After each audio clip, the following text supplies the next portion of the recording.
on this Tuesday. So yeah, I'm Erin Dempster. As Veronica said, I'm the data operations team lead at Trean, and we're going to dive a bit into, as much as I can, into an introduction to automated deployments with Azure DevOps.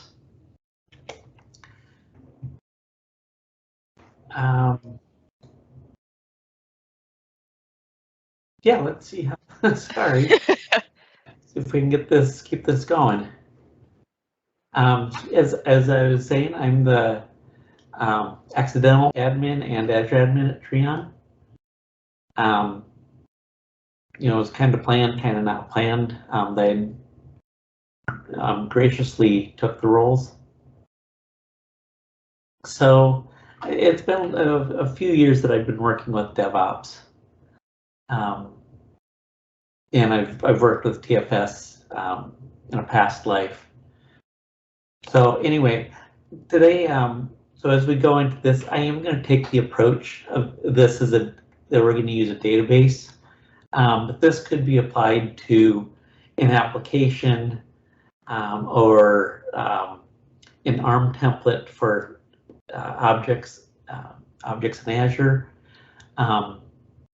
The tasks that we'll look at are geared toward databases, but the process is going to be the same whether it's any of those other solution types. So the deployment lifecycle, we probably all know this. Hopefully we're going to start in a dev environment, move our changes on to test. Maybe we have a UAT for users to look at.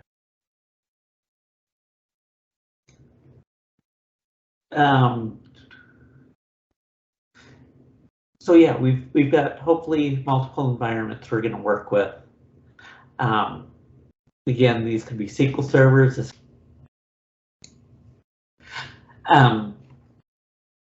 So yeah, how do we consistently deploy the changes? How do we make it repeatable over time? So I don't work for a company that deploys as often as say Microsoft or Amazon, where they're deploying changes every few seconds. My deployments are a couple times a month, maybe a couple times a quarter. So sometimes I have to sit there and scratch my head and remember how to make sure I get stuff done in the right order, or that the correct pull requests are being used. Yeah, and then finally, how do we get that feedback to the developers? So it's not just bugs that are found; it could be build errors, or we deploy the application or go to deploy the application and it fails for some reason on the UAT box or the database. We're going to drop some tables of this build that is not expected. You know, we need to get all that back to the developers in a timely manner so they can go back and do what they need to and start a new deployment lifecycle.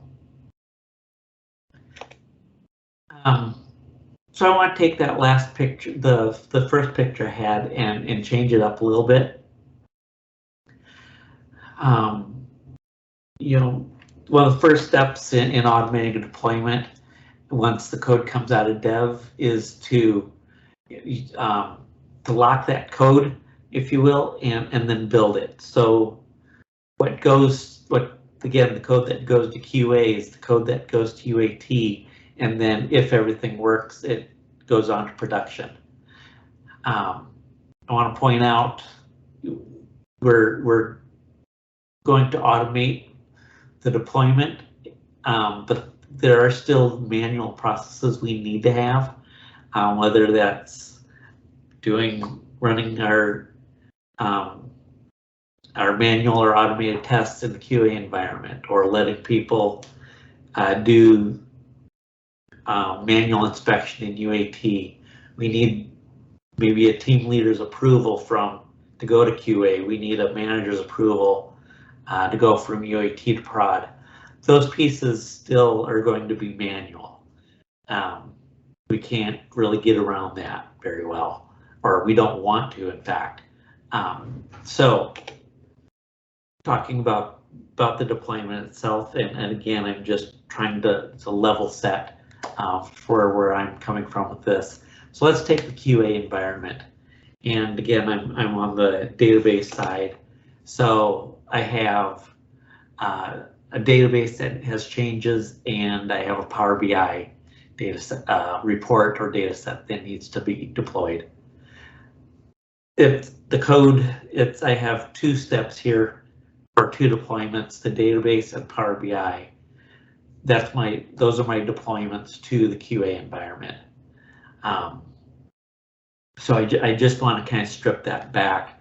We'll show DevOps gives us the opportunity to use to automate it to multiple environments, but I do consider those multiple deployments in the life cycle.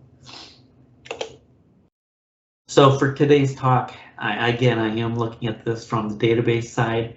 So these are the tools that we have available to us for the developer tools.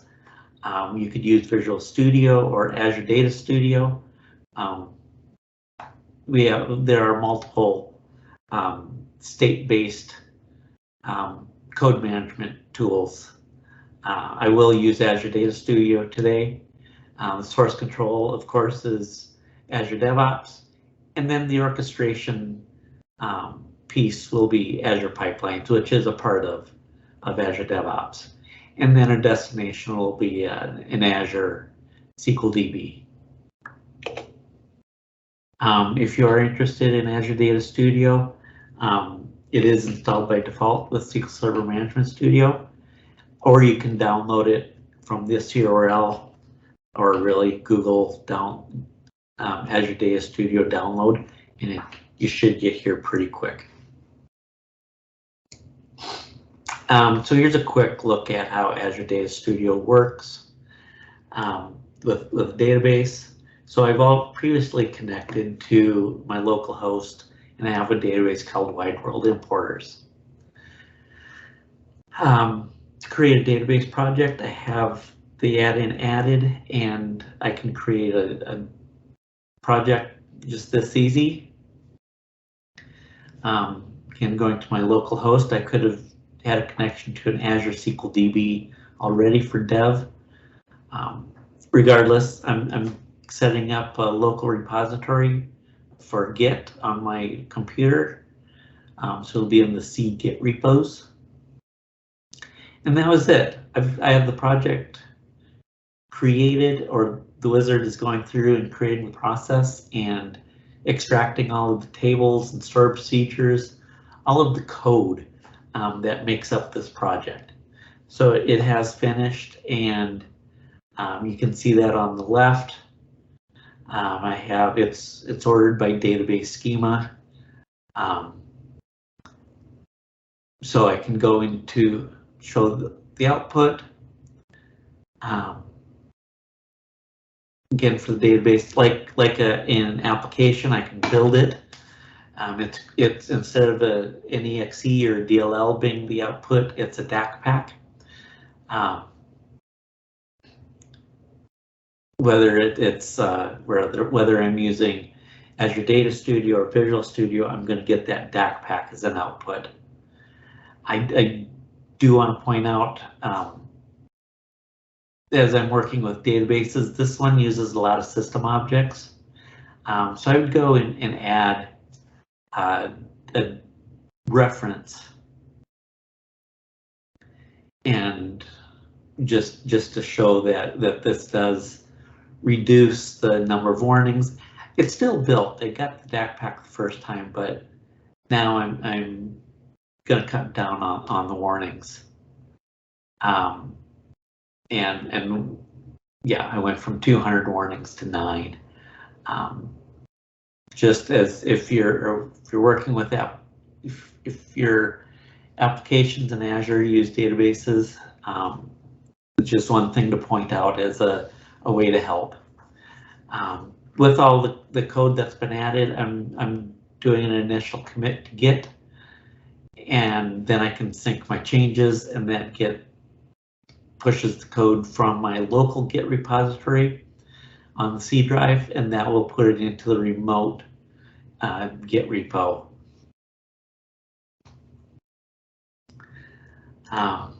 So Azure Data Studio is very GitHub oriented, but if you are using Azure DevOps, you can override it by using a URL to a Git repository. And I'll walk through this a little bit in a demo, what the Azure DevOps side looks like.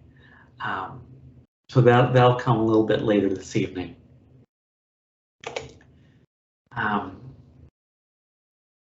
If you're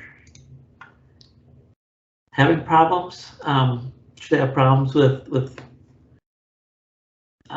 the built-in tools, then you can go and do some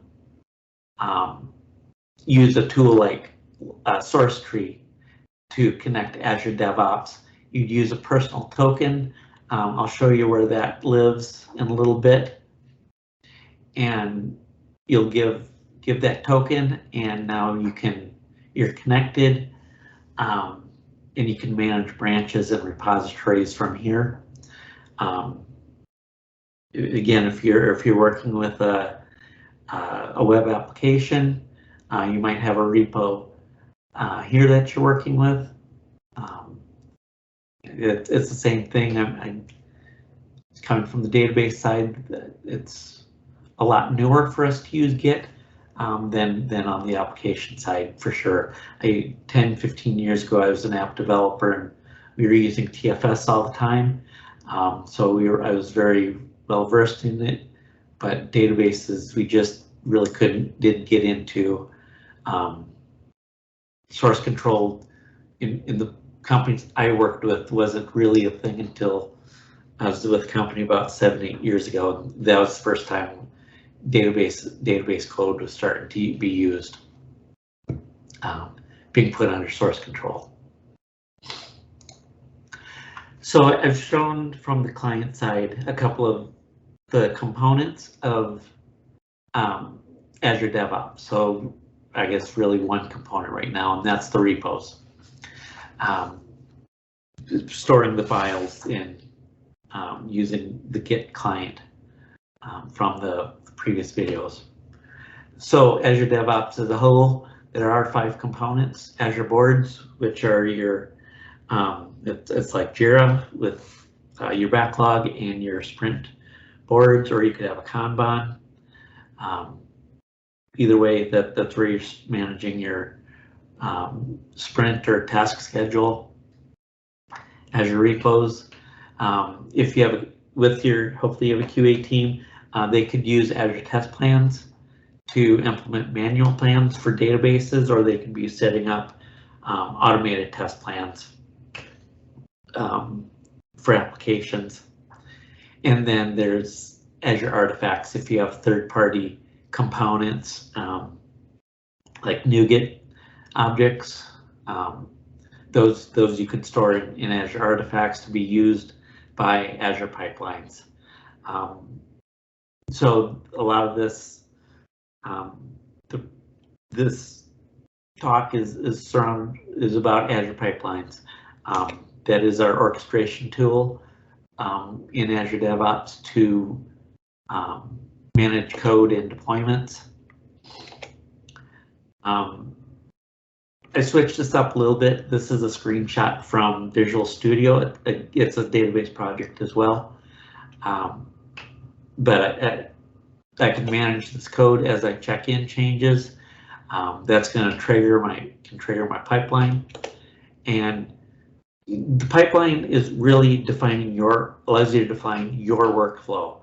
So if you have 3 projects in different repositories that need to be built, your pipeline can do that. If you need a team lead to approve deployments from one step to the next, it can be done. If you need 3 approvals, you can add it to the workflow if they need to be done concurrently or parallel before things can go on to the next step. The flexibility is there. It comes down to knowing how to work with pipelines or build them to your needs. So the first thing to know is there are a lot of predefined tasks. So here's a classic pipeline that I have that has 5 tasks across 2 jobs. I have a Visual Studio build for the database. This could be an application again, using a web application or a console app or whatever project you have going. I have some PowerShell scripts going, being used. It could also be a bash script if that's what you prefer. And then right now you have the option between a classic editor. It is going away in preference for a pure YAML pipeline. So I will show both and show how you can make the move between a classic pipeline and a YAML pipeline. It's not that hard, but there are a few steps. The YAML is its own beast at times. So there are some things you want to learn and need to look up. I need to look up a lot. That's these links. There's a YAML schema for Azure DevOps. There's that just shows what the overall constructs are. Within a task step, there are probably 200 different tasks you can use. There were 3 in the last slide I had for the build, the publish, the PowerShell, and the copy to staging. So I guess there are 4 or 5. And then there are times where you're going to want to use variables. So there's a link to how to use pipeline variables, what variables are available. And I did just paste those into the chat. So they're available to you. So let's dive into some demos, and the rest of this evening is going to be demos.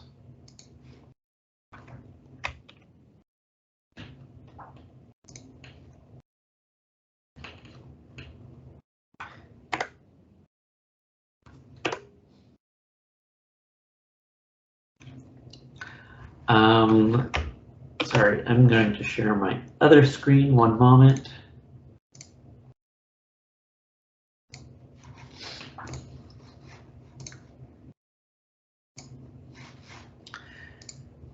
So a little bit about Azure DevOps, and I am getting there. So I have an organization called Endless Reporting. It was the name of my blog for a while, so I just thought it was an easy thing to use. And in here I have different projects. I have workshop demos, and so I have my boards. I can go look at a backlog or the sprint. It looks pretty sad right now. I don't have anything, but I could populate this up. I have the repos, so I have Wide World Importers database and all the files that go with it.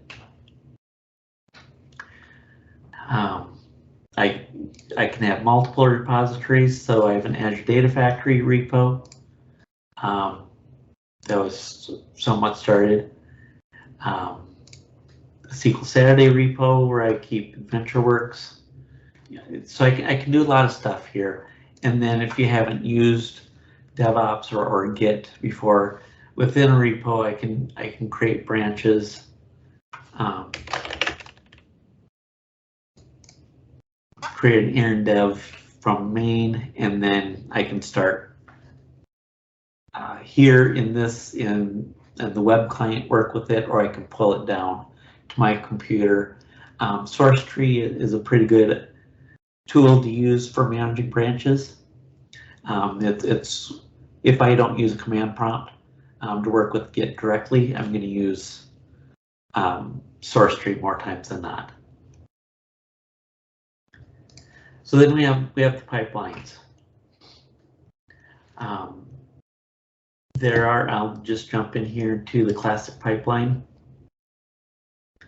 and we'll edit this. So a couple things that we can do. We have the pipeline here. One of the things we want to know is where is this going? How is this going to run?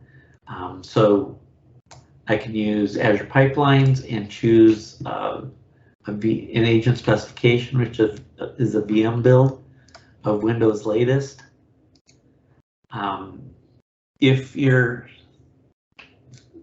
working with Azure, this is going to be probably the way you want to go most of the time. If you do have some on-prem resources, like a SQL Server that's on premises, you might want to use your own client pool that's set up through an agent pool here. And then you would install an agent on your local computer or on a server in your data center. Anyway, to go back to the pipeline.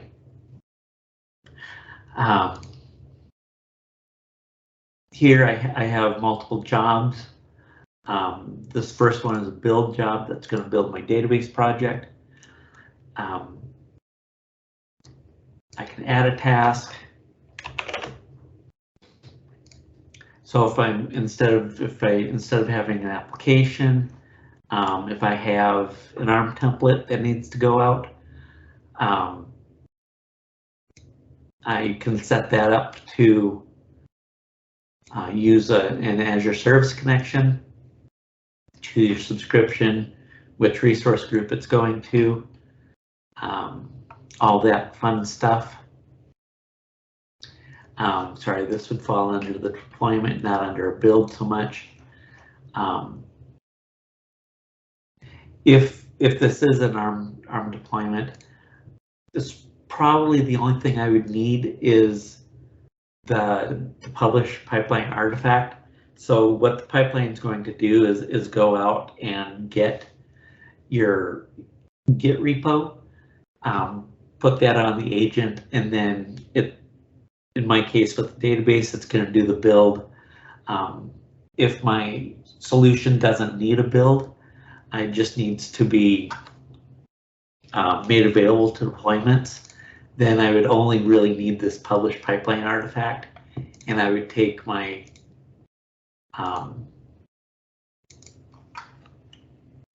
variable, I think it's system.workspace. Sorry, I'm not going, shouldn't be guessing that. But regardless, it would go in here, and then I'll show what this looks like. So I did run this earlier, so we can see how this looks. So this was again for a database, so it did the build. There's a DAC pack that's the .exe or the DAC pack here. I don't need the source code, which are the script files. So I went and did a search for the DAC pack anywhere in my deployment tree or agent folders, copied that off to this artifact staging folder, and then copied it up. So what that gives me here, when the build job ran, it created a published object. Sorry, right clicked, and it created an artifact called wide world importers, and this copied the DAC pack to it. Again, if I have ARM templates, I'm going to have JSON files here, If I have an application that's going out to an IIS server or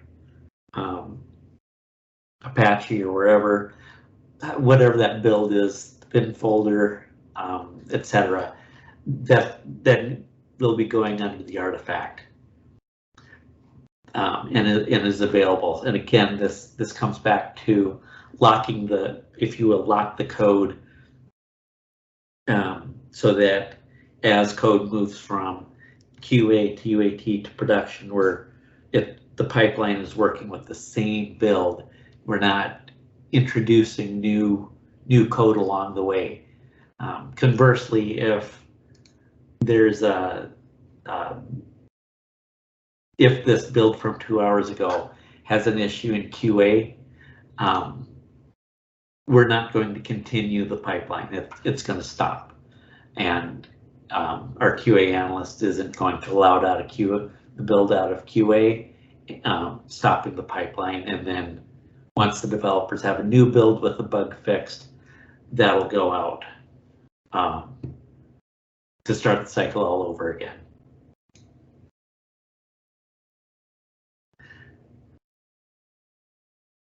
Are there any questions on the makeup or the look of how a pipeline looks in Azure DevOps?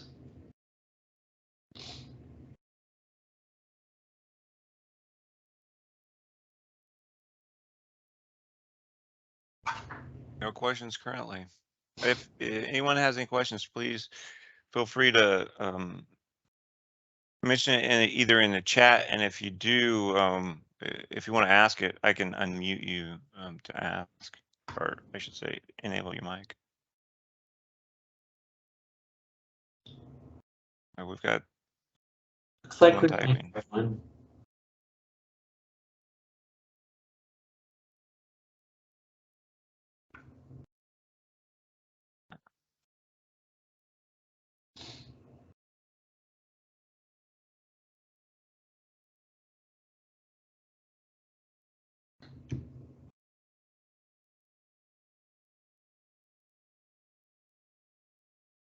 Oh, we have a question. If there are multiple databases in a project, how do you define the pipeline? That is a good question. Great question. So in here for my build database project, I have wildcards here.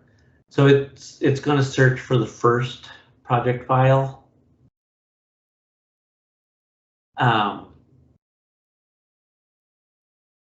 And then it would build that solution. So if you have multiple databases in the same solution, it'll go ahead and enumerate build those database projects and create a DAC pack for each database.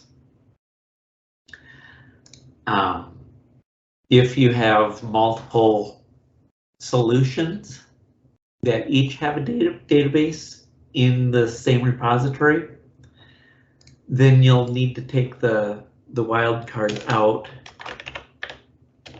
and put in a folder name of where that lives within your Git repo. So mine, if I had multiple solutions, this database I would hopefully put into a wide world importers folder, and then it would look for the solution file. In that case, with multiple solutions, then I would add multiple tasks.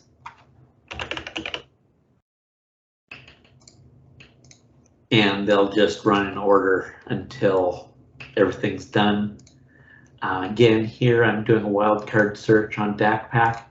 So if I have 5 different DAC packs that are being built, it will copy all of them up or copy them to this artifact staging directory is what I'm using. And then they'll all get published to the same artifact. Maybe I would call this databases instead of the singular database name.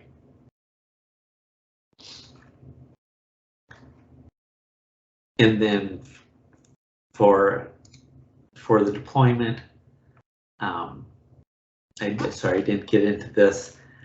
I have a DAC pack task here that's pointing this where to go. Here I do have the DAC pack pointed out and which server, if you will, it's going to, and the database. So if I had 5 databases, then I would have 5 DAC pack tasks here. And just one download artifact because they're all in the databases artifact.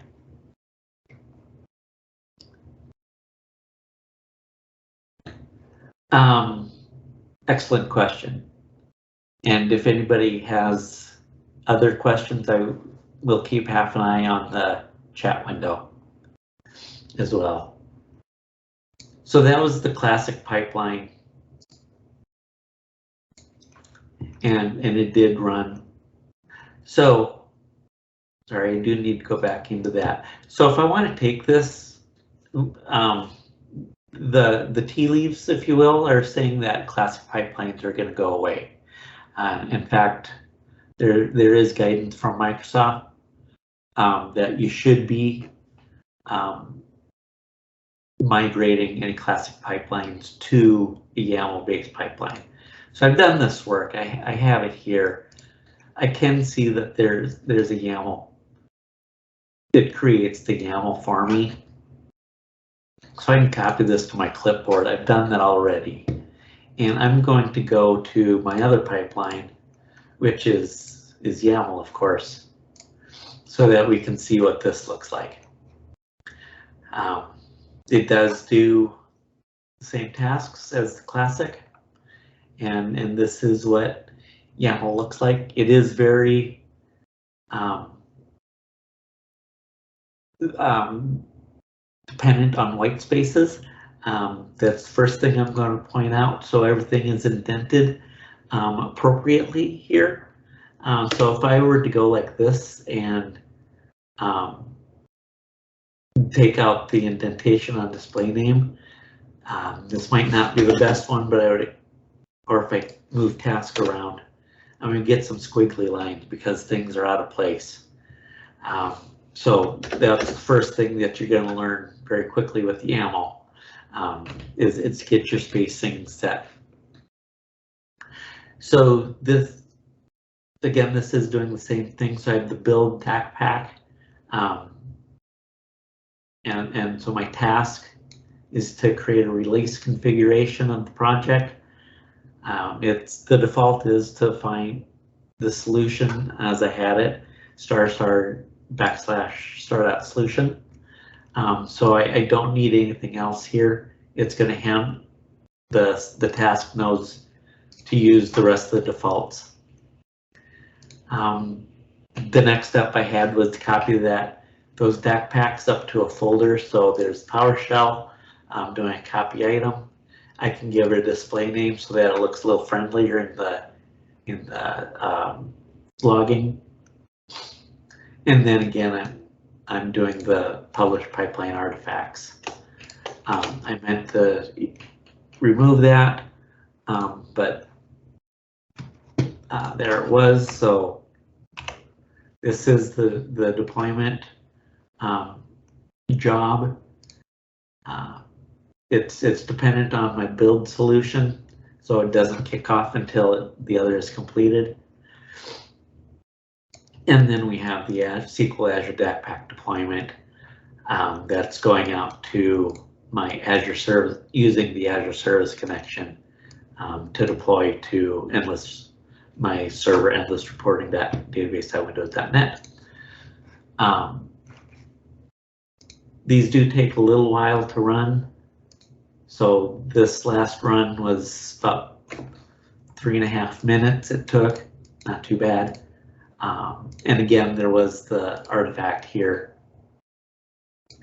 I can see that there were warnings.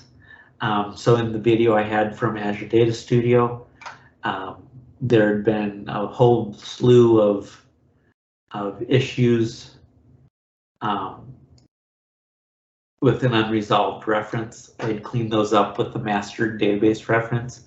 I should have done that as well in the Visual Studio project. So this is what can happen in the pipeline if you don't have those references and they're unresolved references. Again, the project built just a lot of noise that's not needed, but it'll give you that information here on the recurrence.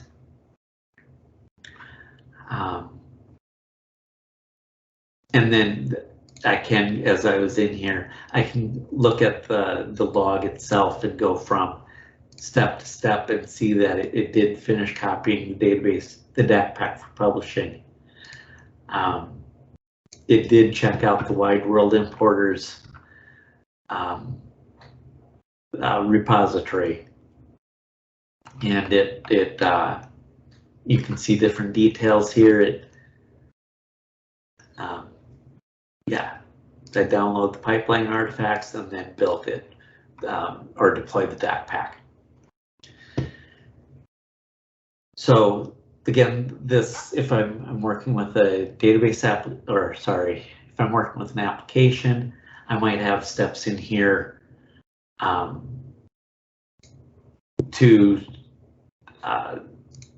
in my build to build the application, or I can use one of these tasks. There's like 200 tasks here. Maybe I'm doing deploying an Azure function to Kubernetes. I can set up the parameters here to use whatever my Kubernetes connections are.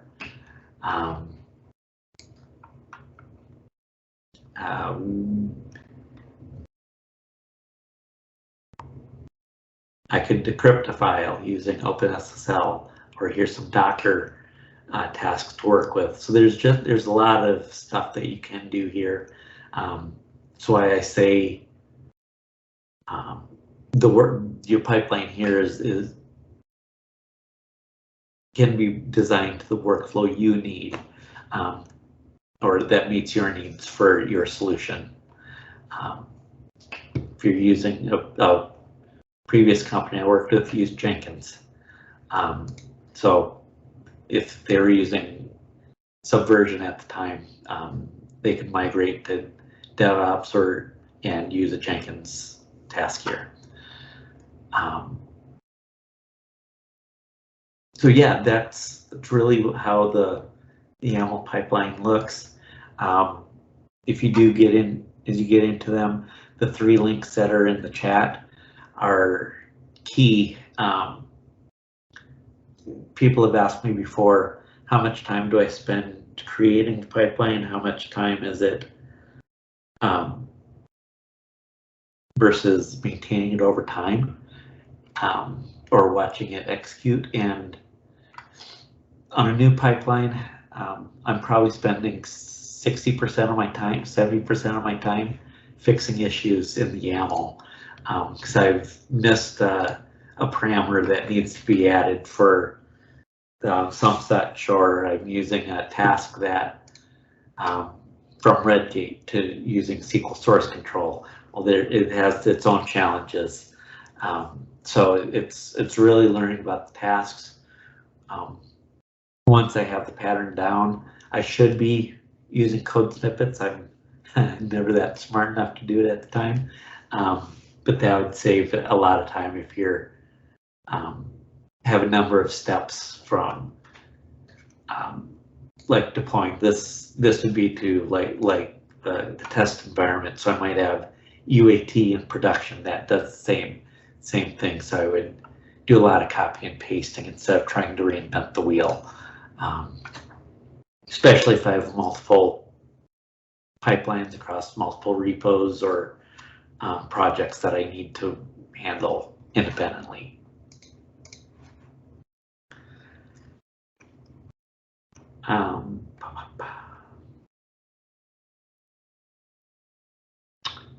So yeah, I've gone through that, shown the results of it.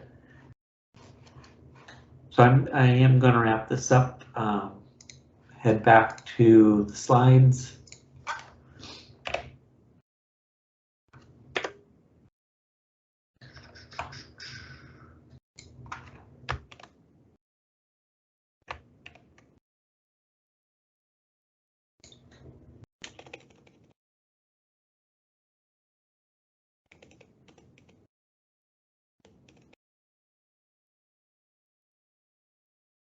So just as a wrap up for the evening, the pipelines are really going to help you with that, building the code once and deploy to each environment. So that's using the artifact or saving the artifact to the pipeline and then downloading it each step. One thing I didn't mention is each job in the YAML pipeline. Let me bounce back to that. In the pipeline, whether it's classic or YAML, this job, again, this would be for maybe it's for QA. This is going to run on the agent, and when it's done, it's going to get cleaned up. So the next job that runs for QA or for UAT, let's say, even if it ran immediately after, the resources are going to get cleaned up from that were involved in this job. So this download pipeline artifact you need in at the start of each job so that it's available to the subsequent steps in that job. It's one thing that it was a quick lesson to learn, but it is an important one. Even if you have a local agent on a server that's persistent, it's going into a temp area. And also remember that you're going to have approvals at key steps or manuals things. So you'll want to pause, have those tasks. Let me go back and show that in Classic. I have an agentless job here. And the manual validation. So when the build is done, it's going to send me an email saying, please approve this build. And it's not going to move on to the deploy until I've gone in and said, yes, resume the pipeline. So that's where if you need a manager to approve the build or the deployment results, test results, you would add agentless job and manual validation. If I need to go to different people with different messages, I can do that with this. I would have multiple instances of this. And just know that I have a dependency that this agentless job can't run until the build job is complete.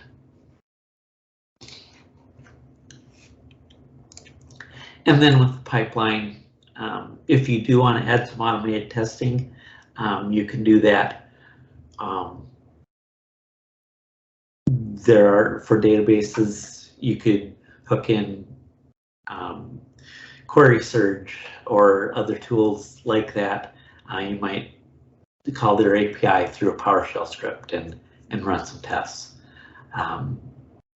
Or if you have an application, there are test harnesses in DevOps that you can work with. So I hope that gave you some ideas on how Azure Pipelines and Azure DevOps works. Are there any remaining questions out there? We do have a question out there. I also just enabled the mic for George and Jesus if you guys want to come off. Yeah, I just had a quick question. I'm curious if you had any experience using GitHub Actions, and if so, kind of like, what do you prefer in Azure Pipelines over GitHub Actions and so forth? So I haven't done a lot with GitHub Actions. That's one of my projects for the summer. Okay. Is to start really working with it. Wow. The one thing that I like about DevOps and Azure Pipelines over GitHub Actions is that, for now anyway, and it may not be available in 2024 or some later date, but I can start my pipeline as a classic and then copy and paste the YAML out and put it into a YAML pipeline. I can't do that in GitHub Actions. I don't believe it's all it's strictly YAML. If I remember correctly, that's how little I've done with it. I will note also that the YAML syntax between GitHub and Azure Pipelines is slightly different, and maybe more than slightly. So that is one thing that I've noticed there. Gotcha. Thank you. You're welcome. Hi, Erin. This is Jesus. I have a question regarding testing. I mean, how do I don't have any tests in my pipelines, but I don't know that you have any ideas how to build unit tests or automate tests for databases for SQL Server.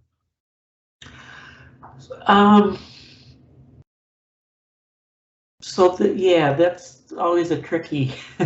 Yeah, I know it is always tricky. Yeah. So what is out there, and it comes to licensing, so I hesitate a little bit. But Redgate has SQL source control that you can license, or they also have SQL change automation. I think that's actually the newer tool that lets you, and there is an add-in to Azure DevOps and as well as to GitHub Actions to manage deployments from the SQL change automation. With that pipeline extension or pipeline task, there is a unit test control that's based on T-SQL-T. So if you have that framework and have that set up on a test environment or on build database, build instance, you could run unit tests through that extension. Okay, it's a third-party tool. Yeah, it is. I don't know of anything from Microsoft for testing databases. All right, I want to check that. Thank you. You're welcome.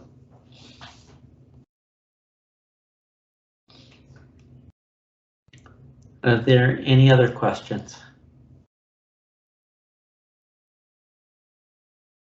That's it so far. Anyone else?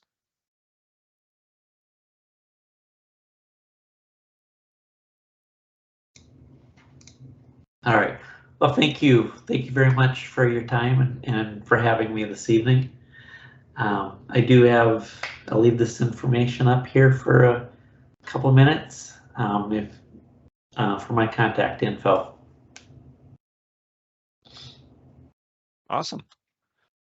Thank you very much. I will apologize for the Zoom bombing, but the Teams has made it a bit easier to handle those events these days, which is nice. I will edit the recording, so I'll chop that out, so it'll be a little more educational for people. And I should have it up on YouTube probably in the next. If I don't get it done tonight, it'll be tomorrow morning. So in the next 24 hours, it'll be up on YouTube. So I will post it. So if no other questions this evening. Oh, James is just lots of thank yous and good presentation comments. So thank you very much for presenting, and thank you all for attending. And we will see some of you live at the next event, which is not next week, it's the week after, correct? 27th, isn't it? Veronica? In a week, yeah. Yeah, okay, cool. So we will see you in Boston for those of you who can make it. Take care and have a good evening, everybody. Thanks, everyone. Thank you, you. Erin.